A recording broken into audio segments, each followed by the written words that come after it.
সীমান্তের এপার ওপারে ছাত্রদের বিজয়ে নস্যাৎ করার ষড়যন্ত্র চলছে, তাই ব্যবসায়ীদের সেদিকে নজরে রাখার আহ্বান জানিয়েছেন ইন্টারন্যাশনাল চেম্বার অফ কমার্স এর সভাপতি মাহবুবুর রহমান। বিকেলে রাজধানীর সোনারগাঁও হোটেলে ব্যবসায়ী সমাজ আয়োজিত দেশের বর্তমান সার্বিক ব্যবসা বাণিজ্য পরিস্থিতি এবং ভবিষ্যৎ করণীয় শীর্ষক সম্মেলনে এসব কথা বলেন মাহবুবুর রহমান। আইসিসিবির সভাপতি বলেন, ব্যবসায়ীদের ঐক্যবদ্ধ থেকে সমস্যার সমাধানে উদ্যোগী হতে হবে। বিজিএমইএ, বিকেএমইএ, এফবিসিসিআই এর শীর্ষ ব্যবসায়ী নেতারা সম্মেলনে অংশ নেন।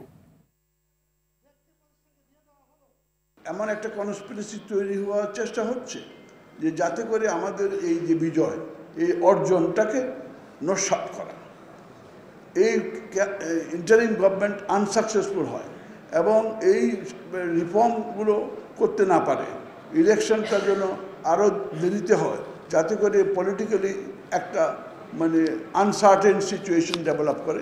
এটার জন্য বিভিন্ন লোক পিছন থেকে কাজ করতেছে।